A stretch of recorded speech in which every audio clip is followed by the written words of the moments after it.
কবিতা মৃত্যুঞ্জয়ী আরাফাত, কবি আব্দুর রহমান। হে ইয়াসির আরাফাত, 4টি দশক জুড়ে জায়নিস্ট সাম্রাজ্যবাদী হায়না ইহুদিদের হিংস্রতায় mortar, machine gun, missile, atom cluster আর বোমারু বিমানের প্রচণ্ড ক্ষিপ্রতায় জন্মভূমি ফিলিস্তিনের ক্ষতবিক্ষত জাতি যখন দিশাহারা,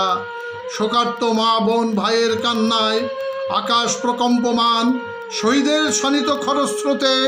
সিনহাই, গাজা,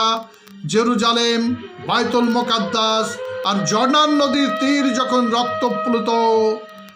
তুমি সেই ক্রান্তিকালের দুঃসহ জীবনে হে নির্ভীক মুজাহিদ আরব জাহানে বুক উঁচু করে দাঁড়ালে সজোরে, জিহাদের শানিত মারণাস্ত্র হাতে লয়ে আল্লাহু আকবার, আল্লাহু আকবার কম্পমান তকবীর ধ্বনিতে বিস্ফোরণ ঘটালে দিকে দিকে, জঙ্গের জয়োধ্বনিতে আল ফাতা মুক্তি সেনাদের বুকে অভয় মন্ত্রবাণে উড়ে দিলে তৌহিদের প্রেরণা।